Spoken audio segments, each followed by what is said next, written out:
Members, we move to questions to the Executive Office, and I call Tom Buchanan. Number 1. Deputy First Minister. Thank you, Mr. Speaker. The competition to appoint a new Commissioner for Victims and Survivors was launched on Monday, the 11th of November. The appointment of the new Commissioner is essential to inform the development of policies and help ensure that the longer-term needs of victims and survivors are addressed. This is a key priority for the Executive. We are keen that the new Commissioner is appointed as soon as possible and would encourage anyone who feels that they could fulfil the role to apply. The closing date for applications is 12 noon this Friday, the 29th of November, and we hope to appoint the new Commissioner early next year. The date of appointment may be impacted by any notice period that the successful candidate is required to serve from their previous position. The appointment process is regulated by the Commissioner for Public Appointments, and as such it must comply with the Code of Practice for Ministerial Public Appointments. Mr. Buchanan. Thank you, and thank the Minister for a response. The Minister will be aware through social media of a sign erected in Castledare calling for the boycott of businesses, stating there is no alternative. Would the Minister agree that this is an incitement to hatred, an attack on the minority unionist culture, the business community, and is further intimidation experienced by many innocent victims over recent years? And will she join with me in condemning this action and calling on Derry City and Strabane Council to have it removed with immediate effect? Order. Some distance from the question, the initial question, but I'll leave it in the hands of the Deputy First Minister. Thank you, Mr. Speaker. Indeed, I know that the erection of such a sign will have caused significant hurt and distress right throughout the community, but particularly to those victims and survivors. I absolutely agree with you. It's absolutely wrong. The Council should remove it immediately. All intimidation is wrong. Sectarianism is wrong. And it is appalling to see that this is happening in 2024. So I absolutely agree with the member that we should stand united against this, and I welcome the fact that across this House people have united in opposition to what has happened. Linda Dillon. Thank you, and thank you to the Deputy First Minister for answers. Deputy First Minister, can you outline in terms of the Commission, do you believe that it is still beneficial and required going forward? Thank you. I thank the member for her question. Look, absolutely. We know that for many, many thousands of victims and survivors, they continue to carry forward the pain of injuries, the loss that they have suffered, and many of them do continue to mourn. And I think it's incredibly sad as well that we have seen in recent years continued hurt being brought upon victims and survivors by words and actions. That should stop. It must stop. Victims and survivors have suffered the most in this place over the decades since the Troubles, and we should be there to support and help them, and that's why it's important that we have a Commissioner to champion the issues for victims and survivors, to fight for additional support, for example, for those who are bereaved, to help people navigate through the likes of the severely injured pension process. But of course we also know that sadly for many, many thousands of victims, they have not had justice, and therefore that fight continues, and we will be there to support them throughout that. Mr. Speaker, a previous Victims Commissioner, Patricia McBride, caused outrage after being appointed when she described her terrorist brother as an IRA volunteer killed in active service. Can the Deputy First Minister advise the House why she didn't veto her appointment to the Judicial Appointments Commission, given that views which endorse or express acceptance for violence and terrorism are not protected political opinions? Thank you, Mr. Speaker. I thank the member for his questions. The arrangements for appointing commissioners to the Northern Ireland Judicial Appointments Commission are set out in the Justice Northern Ireland Act of 2002. I would make clear that this was a nomination nominated by the Lady Chief Justice. Miss Patricia McBride had served and continues to serve as a lay magistrate for the past 13 years, since 2005. And regardless of what I may or may not think of her views and opinions, clearly in law it is not grounds to somebody's political opinion. Just ever at all, let a hold question number 2, please. Minister. I thank the member for his question. We have been clear that we must build on the common ground that we all share to realise the potential of the site for the benefit of all, but we recognise that that will require us to move with consensus and sensitivity. We are absolutely committed to working with the Mays Longcash Development Corporation to achieve that. No decisions have yet been made about the future of the site. Mr. Boyle. I'm all can for and thank the Minister for her answer, but just can the Minister respond in terms of regeneration of the site? Will there be a need to improve the road connection? Minister. Look, absolutely, as one of the local MLAs for Lagan Valley in which the site sits, of course there is a recognition that that would require investment. Of course we must move forward with consensus on the site. We must move forward in a way that does not cause any further hurt or offence in terms of the site. But any development of the site, if anybody has gone to the Balmoral show, for example, they will know the infrastructure challenges around the site, and indeed in recent years that has been improved significantly. I had the opportunity to speak at the rally against the family farm tax just last week at the site, and again I think the infrastructure challenges around the site were very clear to many of those many thousands of people who were attempting to attend that rally. So yes, of course, any development in the future would require infrastructure, significant infrastructure investment. Okay. Thank you, Mr. Speaker, and thank you, Deputy First Minister. In April, my colleague Saoirse Eastwood led an adjournment debate on the Mays Longcash site, and in that the First Minister made remark that you would get options from the board on how to proceed to unlock the potential of the site. And what options did the board provide you with in terms of how to unlock the potential of the site, and how will you proceed? Deputy First Minister. Thank you, Mr. Speaker. I thank the member for her question. I understand that the member did indeed attend the site and spoke with the board there just last week. And indeed, as outlined in that debate, there will be a process of engaging with the board in relation to their views about the way forward. The board has just been recently appointed. They've just been in now a number of months, and I've no doubt that they will look at the previous plans and proposals and will look to revise those. And I think key to that, of course, as well, will be ensuring we maximise what is already there.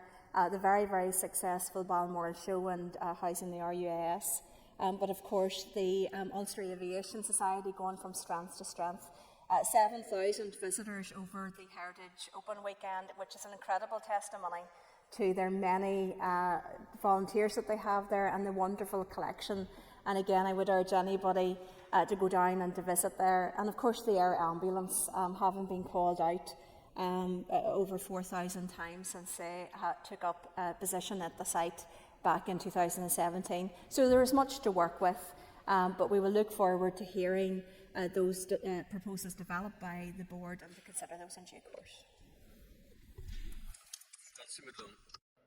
Thanks very much, Gordon Maggott, Ceanna Comhairle, and thank you, Deputy First Minister. Can I ask just, previously it was said that the business plan would be revised now that the outcome of the internal relocation exercise is known. Can you provide us with an update on that work, please? Absolutely, you're absolutely correct. So the draft business plan was submitted, but of course that included some aspirations around further works that would be required, most of those to do with the health and safety and the protection of the site. As the member will be aware, the budget of course is incredibly difficult and many of those bids were not met, so therefore the board are revising that business plan. We would hope to get that very shortly. They will have had some confirmation of the budget envelope that they're working within, and they will be looking at that and prioritising what works. They're under a number of legal obligations, particularly because of the health and safety requirements of the site and of course the listed status of the buildings in terms of basic maintenance and protection. So they will be looking at that, and we hope to get that very shortly, I would suspect in the next number of weeks. All right. Sure. Thank you, Mr. Speaker. We met with the Vaccine Injured and Bereaved Support Group on the 10th of July 2024. The group shared their concerns and experiences with us in what was a powerful and emotive meeting. And we would like to thank them for being so open with us in relation to their difficult and painful experience. We know it was not easy for them to come along and to tell of their personal experiences. So on behalf of the group, we wrote to the Minister of Justice to raise an issue in respect of coroner's inquests and the group's concerns about a number of investigations that have identified as being related to COVID-19 vaccines. We've also written to the Minister of Health and asked him to consider issues around care pathways for those suffering from health issues potentially related to the COVID-19 vaccines. We understand the Minister of Health has since met with the group and hope that this will lead to a further understanding of the wider issues for all impacted. Mr. Frew. Thank you, Mr. Speaker, and I thank the Deputy First Minister for the answers and also with meeting with the vaccine injured and bereaved, and of course then the actions that came out of that meeting. The Deputy First Minister may not be aware, but there's also, not only do we have FIBS NI operating in Northern Ireland doing sterling work, but we also have a new charity called UKCV Family, which represents all of the vaccine injured and bereaved throughout the United Kingdom, and they have a growing number of people who they help in Northern Ireland. UKCV Family have reached out to contact the First Minister, Deputy First Minister. Will the Deputy First Minister give a commitment to this House today that they will reach out to the charity UKCV Family? Minister. Thank you, Mr. Speaker, and thank the member for his question. It is the Health Minister that does take the lead on these issues, but of course it is important to speak directly, so we'll certainly look into that. I don't believe we've received a request, but if we have, we'll certainly look at that. And indeed, look, it's been incredibly powerful to hear the first-hand stories from those that have been impacted. There is that compensation scheme there, but I know from speaking to many of those that it is a very frustrating process. And I do think that more needs to be done by the UK Government to take a look at that scheme again, make it much easier in terms of applications, and indeed to lower the thresholds and look at the criteria to make sure that those who need that support through no fault of their own are able to access that in a more timely way. Liz Kimmins. The Deputy First Minister for answers so far. Can I ask the Deputy First Minister then to detail what further support the First Minister and Deputy First Minister may be able to provide in the time ahead? Deputy First Minister. Thank you. I thank the member for our question. The support that we can give will be largely with working through the Health Department, but we did write, as indicated, to the Minister of Justice and the Minister of Health to pick up a number of those issues. And I have to say, quite frankly, the frustrations of many around that table in terms of not getting those answers. I think the lack of a care pathway, many of these issues are medical issues. They do require that medical intervention. So we really are urging the Health Department and through the Trust for there to be those clear medical pathways to support people. And I think really fundamentally that GPs and those that are first engaged with those that have injuries, that they are very aware of what that could be and actually treat those people with the absolute dignity and respect that they deserve. And I think that many have felt that that hasn't happened in the past, and I think that we do need that to happen as we move forward. Nicola Brogan. Question number 4, please. Sir. Thank you, Mr. Speaker. The investment strategy proposes a positive vision for the next 30 years, including detailed plans for investment and enabling actions over the next decade. It encompasses all areas of public infrastructure and includes a framework for planning and prioritising infrastructure investment. It also sets out the outcomes required of that investment and the mechanisms needed to ensure its efficiency and effective delivery. We are currently considering the draft investment strategy, after which we hope to be in a position to bring the strategy to the Executive. We expect this to happen in parallel with the final programme for government. Approval of the final investment strategy will then be a matter for the Executive. Nicola Brogan. Thank the Deputy First Minister for her answer.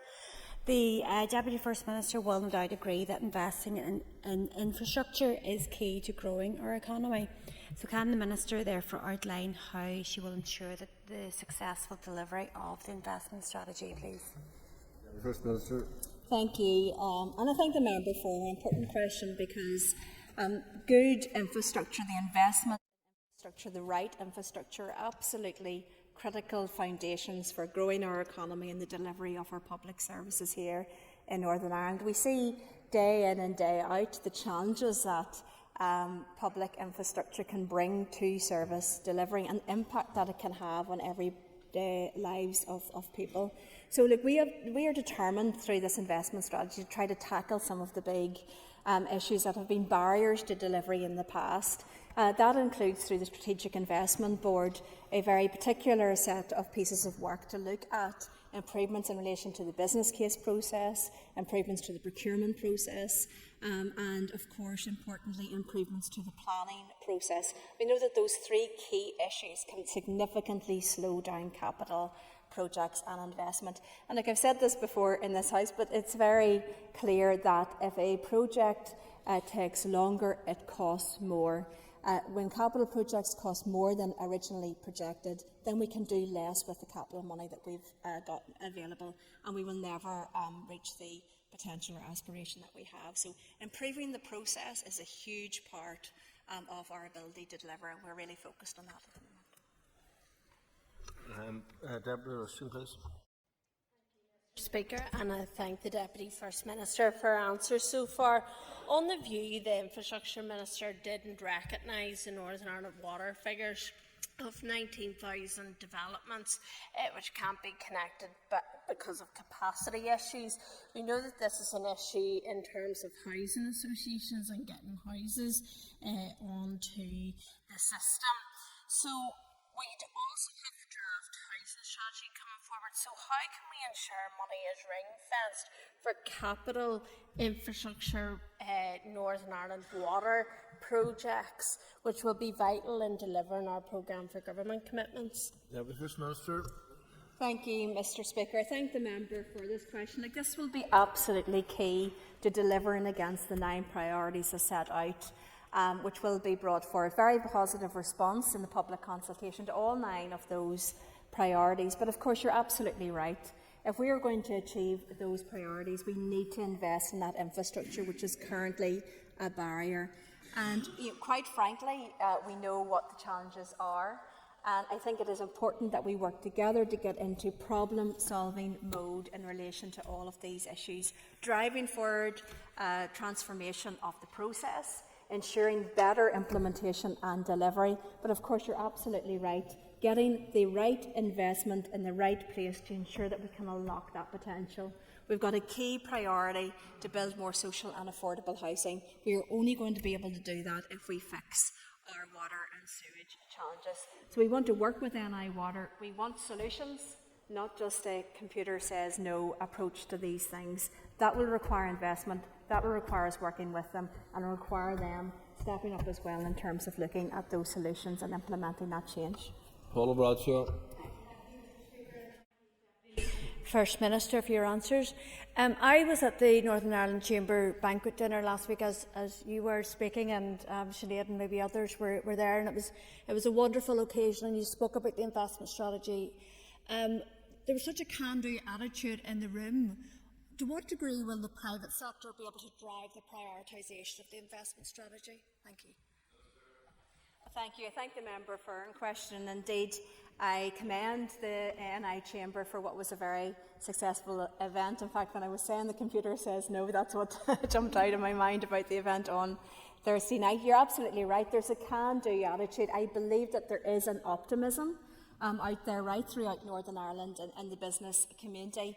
The budget was very challenging for them. I'm sure that she, like me, picked that up from many of the businesses there. Concerns about issues, for example, such as the national insurance increased contribution for employers, but other issues as well. So look, we need to work, and my key message on Thursday night was our determination, my determination to work hand in hand with the business community, because economic growth unlocks the potential of this place. It helps us in terms of our public service delivery and our core public services, but of course with that economic growth comes better jobs, good jobs, that investment in every part of Northern Ireland that we want to see. So of course we should be working very closely with the private sector and the business community, as I said, to find those solutions to the challenge that we face right now and to push through that vision of optimism, but a real tangible application and implementation of the changes that they want to see as well.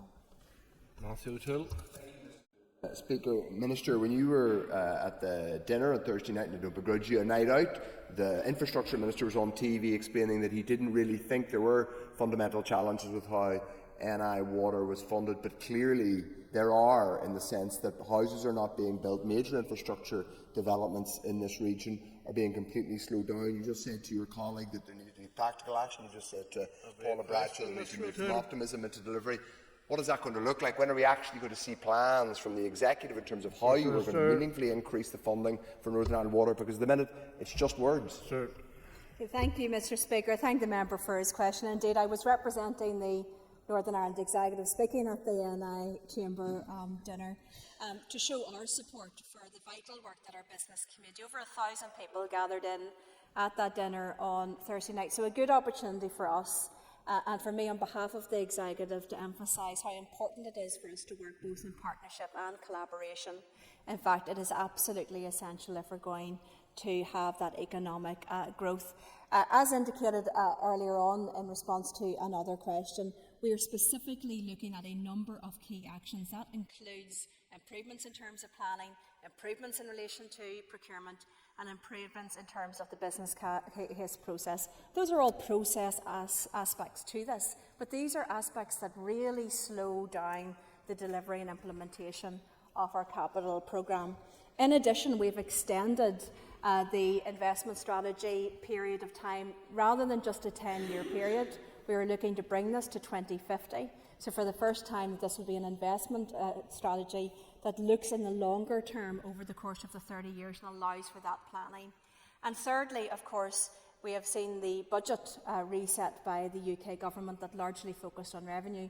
We are anticipating that there will be announcements in relation to their capital plans, not just for the next year, but setting out their vision for the future. So we are hopeful that there will be additional capital that will be available, but we need to utilise that capital in a way that makes that meaningful difference. That means tackling the issues within water and sewage, having the right plan, making sure the capacity is there to deliver it, and making sure that the process is fit for purpose in terms of implementation. Question 5 is withdrawn. I call Ciara Ferguson. Mr. Speaker, question 6. Deputy First Minister. Thank you, Mr. Speaker. With your permission, I will answer questions 6 and 13 together. As you are aware, the Together Building a United Community Strategy, or TBUC, reflects the Executive's commitment to improving community relations here between people of different political, ethnic and religious backgrounds.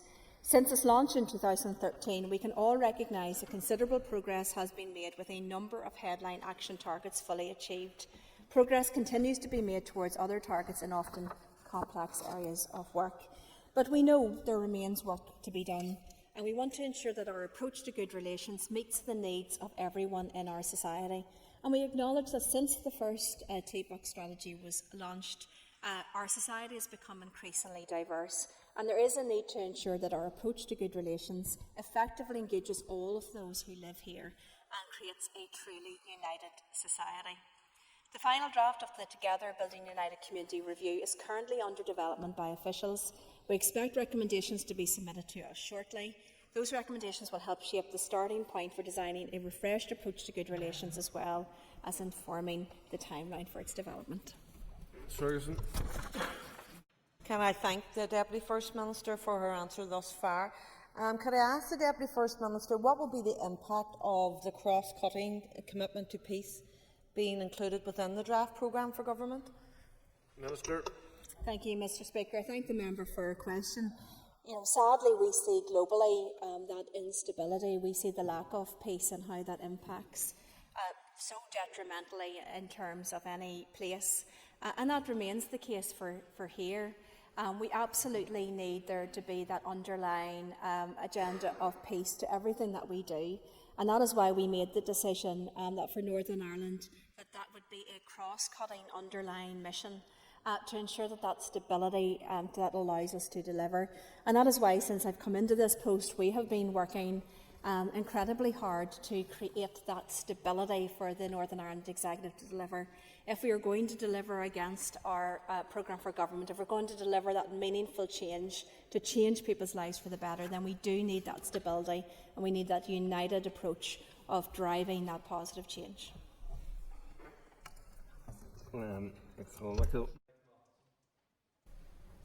Thank you, Mr. Speaker. Is there an acceptance within the Executive Office that sectarianism and racism are two sides of the same coin, and that on that basis there is a need for a fundamental review of good relations policy? Minister. I thank the member for his question. There are similarities, there's no doubt, that very often such sentiments are based on prejudice, they're based on bias, they're based on a lack of understanding. There are many, many similarities, but there are also a number of differences as well. I think it's important that any approach in the way forward is sufficiently nuanced to really take into account and understand the impact of that on people, and trying to move into support and help.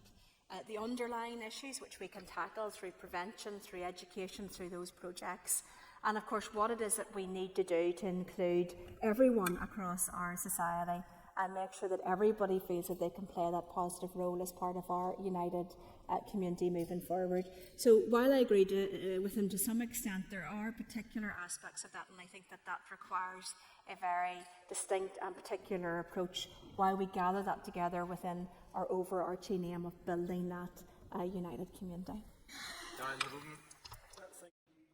And I agree with the Deputy First Minister in that a lot of good work has been done through TBUC.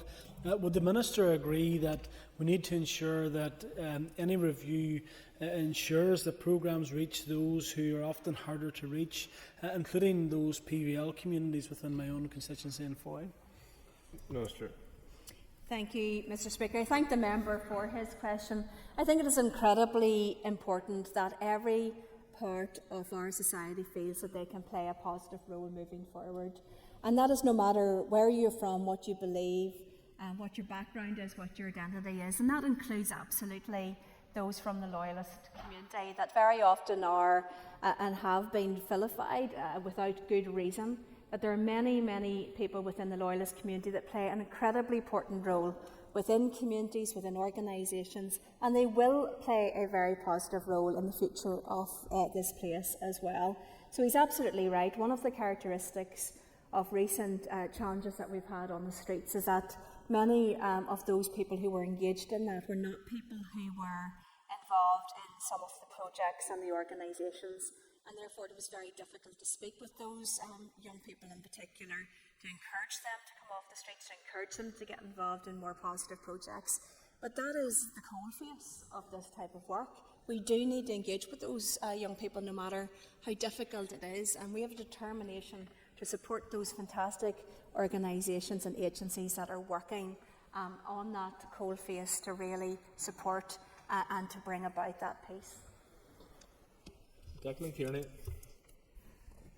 For a shock at the whole. Question 7, please, Mr. Speaker. Minister. Thank you, Mr. Speaker. Consultation on the draft programme for government closed on Monday the 4th of November. In total, 1,375 responses have been received. Work is now ongoing to analyse all responses received and produce a consultation report for consideration by the Executive. Once this has been considered, we will finalise the programme for government and bring it to the Assembly for cross-community approval. Kearney. Thank you, Mr. Speaker, and I thank the Deputy First Minister for that answer. You confirm for me that there will be measurable targets contained in the final version of the PFG? So absolutely, there will be measurable targets in the programme for government. I think it is also important to say, though, that we know that the budget at the moment is very challenging. We are working very hard, for example, with the Health Minister, with the Minister for Education and others to try to ensure a satisfactory outcome in relation to public pay settlements. And we know that there is a huge pressure on the budget to try to do so, and that is likely to be the same into next year. But the key thing is that we set realistic targets, but targets that have some aspiration about them, but also that those targets are scalable, that when additional money is available, then we are able to grow our ambition in terms of a reset of those targets to increase what it is that we need to achieve.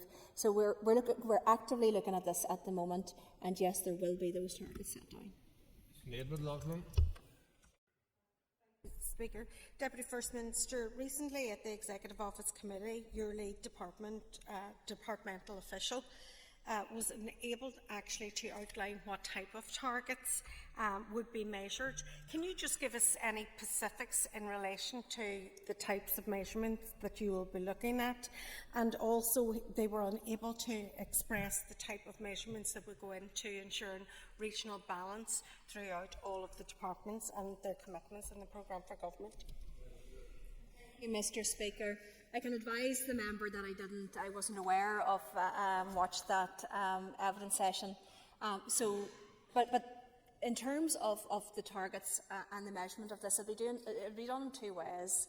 So the first will be by the set of wellbeing indicators. So that will measure against a baseline set, and then on a continual basis, improvements against that indicator will be monitored and reported. That is all going to be available online. It's currently live online, but of course some of those indicators will evolve and change depending on the final programme for government. So that will show you real and meaningful progress against a wide range of targets and indicators to set down in the wellbeing framework. And then the second way it will be measured is through the specific targets against each of the priorities. Now, one of the reasons why they may not have been able to give you the specifics of that at this time is that those will of course be led by the ministers who are leading that particular priority. So for example, on health waiting lists, that will depend on the budget that is received and then what will come back from the health minister in terms of the specific targets. Similar with social and affordable housing will be led by and will come forward by the Minister of Communities. The key thing for us will be to try to ensure that there is a consistency in terms of the types of targets that are being set down, that they are realistic, that they can have an associated budget within the very difficult budget envelope that we have, and that they are deliverable as well. Just McDulty. Cash talked.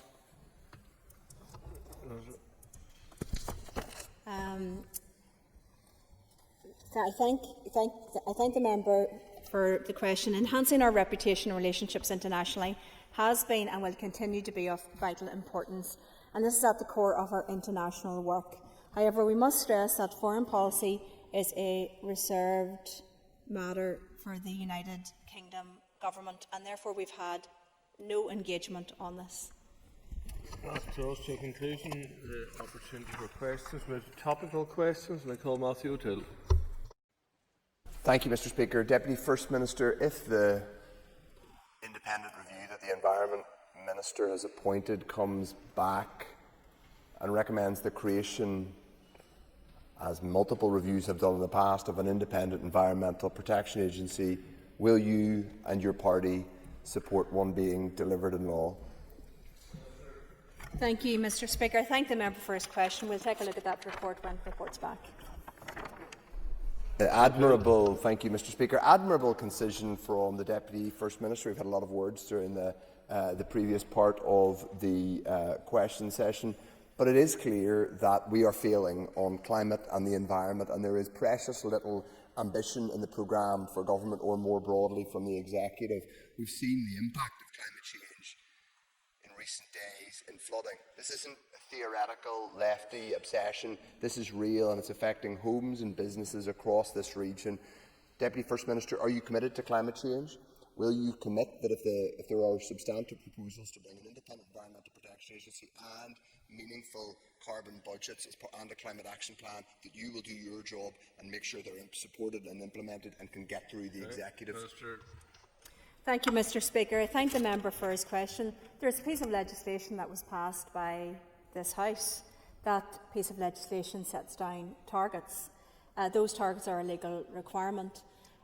So, of course, everything we say is within that context. It is important to say that any of the proposals, including an independent environmental agency or body, is not going to be the silver bullet in terms of these issues. These agencies do exist elsewhere, and there are still significant environmental issues. But of course, it would be entirely wrong of me to prejudge the outcome of that report. And as I have said, I will take a look at that report when it is produced and make decisions on that, depending on what that report says. Deputy First Minister, I understand that the previous stated position of your office and the executive was that health was their #1 priority. Can you confirm if that is still the position? Minister. I thank the member for his question. And indeed, the health of people throughout Northern Ireland is such a critical issue. Not just in terms of their own person, in terms of the pain that people are suffering sitting on a waiting list, in terms of trying to ensure that everyone in Northern Ireland can live a healthy and thriving life. But of course, the impact on the economy of people not being able to go back to employment or having to come out of employment because they're sitting on a health waiting list. So I can absolutely assure the member we need that transformation of the health service. I want to see that transformation of the health service. I want to see the NHS here work for everyone. And we have made that very firm commitment right at the heart of the programme for government, and indeed working hand in hand, shoulder to shoulder with the Health Minister to try to ensure that transformation and change to bring down those health waiting lists and improve those outcomes for people. Mr. Chambers. Thank you. I take it from that answer, Minister, that it still is your first priority.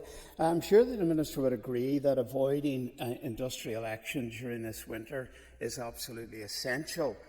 Can't you detail what conversations she's had with the Health Minister to try and find a solution to the budget shortfall that currently is denying health staff the pay awards that they've been promised? Thank you, Mr. Speaker. Thank the member for his question. I think it's incredibly important that we do everything that we can do to ensure that our public sector workers receive fair pay. I set out very clearly when the budget settlement was announced that we knew that this was going to be very, very difficult for all ministers, but particularly for those departments that have a significant public sector pay pressure, and that included the Department of Education and the Department of Health. I can assure the member that I've met with the Health Minister on a number of occasions, along with the First Minister and the Finance Minister, to first of all to assure him of our support in what he is trying to do, but also secondly because it is a key piece of work for us to do everything in our power to get to the right outcome on this. And we wanted to emphasise to the Health Minister that he was not alone on this fight, that we will be working hard with him to do everything that we can, and that remains my commitment today. Linda Dillon. Thank you to the Deputy First Minister. Deputy First Minister, you will be aware that we are beginning today with 16 days of action against gender-based violence. Can you update us on what the Executive Office has done to date in relation to violence against women and girls, please? Thank you, and I thank the member for a very important question, particularly on this day. Today marks White Ribbon Day, known as the International Day for the Elimination of Violence Against Women and Girls, and the start of a period known as 16 Days of Activism Against Gender-Based Violence. Right from the outset, the First Minister and myself made tackling violence against women and girls a key priority. The levels of violence and the level of murder of women and girls in Northern Ireland is far, far too high. And we recognise that this will require us working collaboratively with agencies, with the PSNI, with schools, with families and communities to tackle this. The best way to tackle this will be prevention. And that is not going to be a short-term issue. It's not going to be done tomorrow or next week, as I know the member is very well aware. But I was pleased that we were able to produce not just our strategy on ending violence against women and girls, but of course the associated action plan. We've got £3 million over the course of the remainder of this year and next year, both in the Challenge Fund and the Change Fund. It is not the totality of our aspirations with this. It will not solve all issues, but we believe that this is a very valuable start to really working together to tackle the scourge of violence against women and girls. And just to ask the Minister, do you have confidence in the other executive ministers in terms of our Education Minister, our Health Minister, Communities Minister and our Dairy Minister, that they are all bought into this strategy and that they are investing where they can in ensuring that the scourge of violence against women and girls is not only ended but actually prevented at the other end? Sure. Look, absolutely. There are a number of different elements to this, not least from a Minister of Justice perspective of speeding up justice, from an Education Minister's perspective about that really important preventative work that can happen within schools and the youth club sector. But of course every minister has a role to play, and that's why I was particularly pleased that not only our strategy but also the associated action plan was endorsed by the entire executive, and this is an executive programme. And there was, of course, that agreement by the executive to ring-fence that £3 million as an initial amount of money. I was also particularly pleased that our launch of that strategy coincided with the joint strategies between the Department of Justice and Health in relation to domestic violence, because, of course, we know that this is not just a female issue. There's very particular issues in that, and I think it's right that we had that dedicated strategy. But it is an issue right across in terms of tackling violence, but particularly that domestic violence. Dixon. May I ask the Deputy First Minister what action her department has taken with regards to the comprehensive review on the appalling racist attacks in Northern Ireland in July and August, and indeed subsequent sporadic attacks following the motion passed in this Assembly on the 12th of November? Deputy First Minister. Thank you, Mr. Speaker. Yes, the member was present last week whenever we responded to the debate. I think it was last week on this very, very important issue, and I outlined a number of strands of work that was taking place, not just led by the Executive Office, but indeed across a number of different departments and agencies. So after that meeting, we had that discussion within the department about pulling many of those strands together into a comprehensive review with a particular aim of identifying the very things that were talked about during that debate. So we would hope to give an update on that in due course, but that work has commenced. Mr. Dixon. So, Deputy First Minister, can I take it then on the basis that this Assembly on the 12th of November called for a short, sharp review, that we will get that review completed by the end of this calendar year? Deputy First Minister. Thank you, Mr. Speaker. Yes, as outlined during that debate, my response to that debate, a significant amount of this work had already commenced. And I know that the PSNI, for example, had also been looking at what they could do. We've been working with a number of our community organisations on the ground.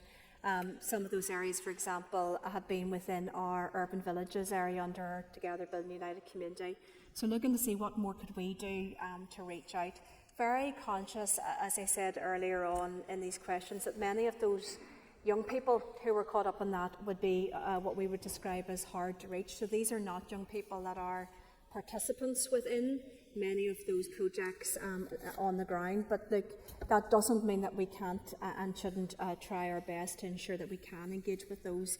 It probably requires a different approach, but we're very much looking at that to try to really take that on and to change the outcomes for the better in those areas.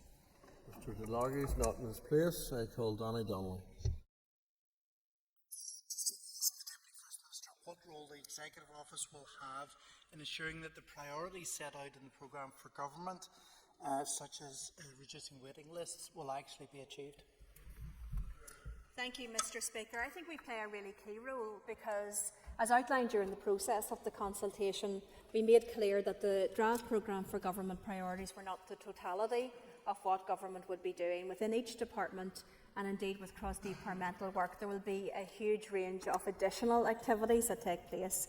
But what is in the draft programme for government in terms of those 9 priorities represent a smaller number of key things that will be driven by the executive in collaboration with those ministers. And indeed, we are creating that internal delivery unit approach, an approach which has been proven to have worked elsewhere, a unit that will have a very particular and focused attention to a change and achieving the targets that we're hoping to achieve in terms of each of those priorities. So it will be a new approach, but it is one that we believe is required because, quite frankly, if we keep doing what we've always done, we will just keep getting the results that we've always got. And we do want to genuinely make that real difference in terms of delivery. Mr. Donnelly. Speaker, and thank the Deputy First Minister for that answer. How will the public and indeed members be reported to? Will there be regular reports to this Assembly, or will there be reports released? Mr. Speaker, well, as outlined earlier, a key part of that will be our wellbeing framework and our wellbeing indicators. So that will be a significant number of indicators that will be updated in live time and real time to show progress against that. Now, some of those will be reporting quarterly, or it depends on how the baseline is measured, but there's going to be a range of indicators. Those will be open to the public to be able to pop on at any time and take a look as to what's happening and to see the direction of travel and if we're turning the curve against some of those key ones. And secondly, I believe that the committees will have a key role in terms of the particular targets against the particular priority that is led by a particular department. Although I think it's important to say that we don't want this just to fracture off back into silos. These are executive priorities, and therefore that will require an all-executive approach. And key, of course, to that will be the executive prioritising the budget or any additional flexibility on budget towards meeting the targets on those 9 key priorities. Owen Crawford. Deputy First Minister, can I ask, how is your department working to promote social inclusion for underrepresented communities in Northern Ireland? Thank you. Look, there's a range of work that is underway. A number of our equality areas of work are equality strategies around older people, for example, people with disabilities, on the basis of gender, have moved to the Department of Communities. So the Department of Communities does take a lead on bringing forward most of our social inclusion strategies now. But of course, at the heart of the programme for government will be that principle that we want everyone in Northern Ireland to be able to succeed, regardless of your characteristics, regardless of where you live, regardless of where you come from. So it'll be key that that is entirely mainstreamed in terms of our implementation. So the projects, the way that we roll these things out, both in terms of the revenue, but importantly the capital investment, must be done in a way that benefits all communities and to be designed in a way that takes into account a number of those key characteristics. Thank you, Deputy First Minister. Can you update us of any new initiatives aimed specifically at enhancing support for marginalised groups? The First Minister. Thank you. Yes, well, there's been a commitment to bringing forward those social inclusion strategies, so they will be very tailored, looking at those particular groups, and they're loosely based around each of the Section 75 groups. That is the lead within the Department of the Communities, and I know a significant amount of work has already been underway. From our point of view, within the Executive Office, we deal with a number of groups that have been and continue to be marginalised, not least victims and survivors, for example, where we have dedicated funding through our Victims Service. We also approach that by a number of different commissioner-type roles, such as the Older Persons Commissioner, to promote the issues associated with older people. So we will be moving to make better reference to that within the programme for government, but of course working with our colleagues, particularly in the Department of Communities, to ensure that all of our communities can benefit. Connie Egan. Thank you, Deputy First Minister. Today is the first day of 16 days to end violence against women and girls. Can I please have an update on the research included in the delivery plan on men and boys' attitudes in the violence against women and girls? Minister. Thank you, Mr. Speaker. Yes, that work is continuing against our action plan, and good progress is being made. We hope to be in a position then to update the committee in relation to progress against all of those very shortly. That draws to an end questions to the Deputy First Minister. We now move to questions to the Minister for Agriculture, Environment and Rural Affairs, and I call Mark Durkin. Minister. Thank you, Mr. Speaker. It is widely recognised that Northern Ireland's natural environment and its habitats and species are under considerable pressure, having suffered continuous biodiversity loss in recent decades. Indeed, the recent evidence report from the Office for Environmental Protection highlights the precarious state of biodiversity here and the key pressures that need to be tackled to first halt biodiversity loss